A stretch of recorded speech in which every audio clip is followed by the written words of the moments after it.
Hello, hi guys, and welcome back to my channel. It's Fadzi here, and I'm ever so grateful to have your guys tuning in.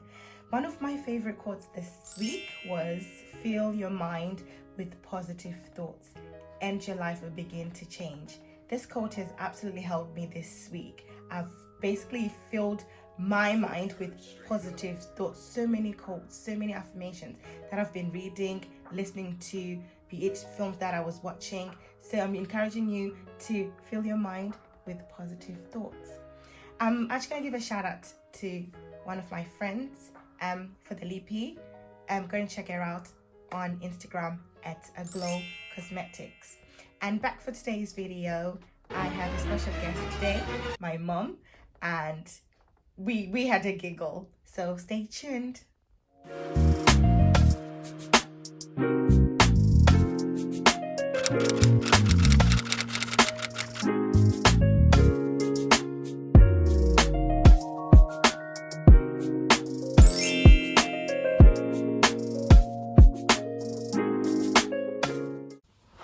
Hello, hi guys. I'm here today with my mom, as usual. Hi. And oh my gosh, today's topic is absolutely interesting. So in this day and age, when girls kind of like are looking for like a guy to date or like somebody to be with for the rest of their life, Yes. I mean, there's so much that like we look at, like there's absolutely so much that we tend to kind of like consider. Like for some reason, every girl has like, you know, a little, or shall I say like a list of things that they have to tick. So I basically like just want you, mom, to kind of like tell me or tell everybody how it was like in your days. Like, did you had a whole list to tick, or how was it? I think me, like the time when I had grown up and I started dating, it's completely different from what I'm hearing right now, that you have a list to see, somebody has to be someone with cash or with all with all these types of things. But during the time I was dated, it was about love, looking at somebody and you had this connection and you fell in love, because I grew up in church, and the way I was brought up was when you date a boy, you never go out alone. You have to go with somebody. So much that even the first time I went for a movie, to watch a movie, I had my sister. So, oh my God! Wow! That's how it was, and we'll just get on with it. But we never looked at riches as a priority, because you can be like me. When when we were dating with your dad, he was staying in a one room, and from a one room we later rented a 3-bedroom property, and then that's where we had our wedding, and we stayed there until God blessed us. But for me, when I look back, riches were not a priority, because there are some things that when you are together now, you work and start from scratch together. That's exactly what I did with Dan. So much that where we are now and we look back, God has really blessed us. Okay, well, that's absolutely interesting to know that, you know, then and now there's basically like a very huge difference. Because like I'll speak for for the voiceless. I'll speak for the voiceless. Like I think with now, it's really hard, because like sometimes you tend to kind of like have to think about the future and kind of like think that, okay, you know what, if I meet this person, do I have a future with them? You know, because I mean, like now it's absolutely normal to ask somebody their credit score, because no, I didn't say bank balance, their credit score, which is absolutely true. you know, to know, you know, where you're starting, because you know there's that thing where you don't want to get married to somebody who's got lots of debts. Got to work 9 to 5, mommy, 3 months covering someone's debt. But anyways, yeah. So like I was saying, you know, it's absolutely normal to kind of like ask somebody's credit score. Those are the questions now that you ask, and many other more. But obviously people are different, and you know, people have got different things that they kind of like look for and ask and everything else. But yes, and I want you to kind of like tell me as well, like the difference, obviously with now, like how was it dating wise? Like, did you go movies? Were you allowed to go movies? Or like going out? I know you say that, you know, you were not allowed to go out on your own, but then like, were you allowed that? Did you have the privilege or to kind of like just... What used to happen is the way I was brought up, I still go around that area to say it's how I was brought up, because I think it was different with other people. But as the way we were brought up, it was like 6 o'clock, you have to be indoors. 6 o'clock, whether you're standing outside the gate, by the gate, and it's outside, oh, mommy would go crazy. No, but but you know, you applied this 6 o'clock thing to me as well. I think that's the way it was, and I grew up with that mentality. And the thing is, I later understood why my parents used to be so strict and say 6 o'clock you have to be indoors, because I think it was to safeguard, and it's the love of a parent and wishing their child the best. Because by then, you know, when you are growing up and life is just there and things are just happening, it's like they would encourage. It's like, where has she gone to?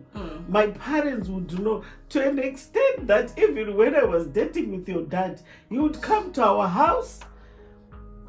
He would come to our house, and then my brother, I remember my uncle came the other day and said, who is this person? Because that's how it was. Whether it was your biological parent or somebody else, or your relative or someone from church, when they see you walking around with a guy, or everybody would question it to say, who was it? And people were keen to know, because by then it was so strict to an extent that people would go and even report to mom and say, I saw her walking with so and so, or I saw people would.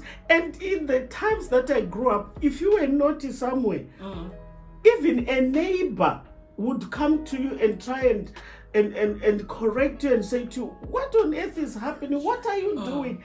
And would respect everybody to say, okay, it's a neighbor, but would still respect them.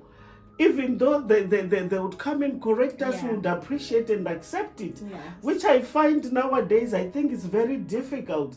Like when you see somebody doing something, even if you know their parents, you can't go there to tell them, because some will take it otherwise. And some will tell you, it's my daughter, what have you to do with it? And it's very difficult. But by then, anybody would correct you in the streets. Absolutely. Okay, so like obviously, like what I rightly said, that there's a point in my life when you apply the 6 o'clock rule in my life, when you say that I have to be home every day by 6 o'clock. And obviously, like in this country, the weather kind of like, you know, switches and stuff. And obviously, like in winter, like 5 o'clock, it's absolutely dark, and just, you know, literally like scared, like, oh my god, it's dark, I have to be home by 6 o'clock. But obviously, like, to be honest, you kind of like adjusted. Yes, I think so. On that one, so I think you basically like have to shed light on that as well. Like, what advice would you give to other parents, or literally like your own point of view? It's just not advice, because obviously there, you know, people are different and stuff like that. But like, just talk about how you adjusted to it. I think the thing that helped me to adjust is the environment that we are living Yeah. in, the age, that time that we are living in, and looking at my children as they grow and going to different places. Yeah. At times it won't work. And even the way we work in this country, where will I be to see you at 6 o'clock coming in? Because at times when you work, you can finish work at 9 o'clock or 9:15 or 10 o'clock. It's already past 6. Yes. And I think it gets very, very hard and difficult when you want to try and monitor. You've already enough already on your plate. Yes. And I think you'd remember, even though I'll be calling, even if I'm I'll be phoning, are you in? Are you okay? I think it's the fear that you don't know what will happen to your daughter, the country that we are living in, things that happen, and it's so scary for you to imagine that, oh, your daughter hasn't arrived home, and you think, oh my goodness me, something bad happened to her. And I think as time went on, I adjusted, because I think I was the pushy. And I just adjusted. And then what I was saying though is, each time when someone goes out, they should just say, Mom, I'm going to the shops, or I'm going to town, or I'm going to meet a friend. Absolutely right. I think that's really right, and it's good to communicate rather than for a child just to walk out and then 5, 6, 7, 8, 9, 10, 11, 12.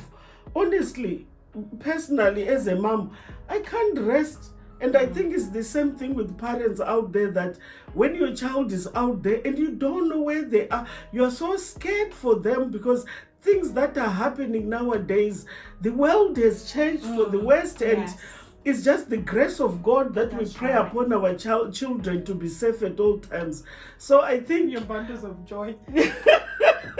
Yes, your bundles of joy, you'll be worried about them. Yeah. So it's not that it's trying to be controlling or trying to intrude in your children's spaces, but I think for a parent to know where their child is. Yeah. If you're going to work, I'm going to work, Mom, or I'm going to work, Dad. What's wrong with that? I think with that, like, obviously, like, talking of then when you're a teenager, you're kind of like, why do you want to know where I am going and stuff like that? But I think it absolutely helped me, like, obviously, because sometimes you just don't lose anything to just say, I'm going to see a friend. I'm going to see somebody, I'm going out. As long as they kind of like know where you are, it's absolutely fine. So yes, I think that's enough for today's video. Thank you ever so much for joining us and for tuning in. Please like, comment, and subscribe to the channel. And if you've got any other videos that we want me to do with Mom, any other topics, please drop me an email. My email will be in my description box, and I will see you guys next time. Bye. Bye.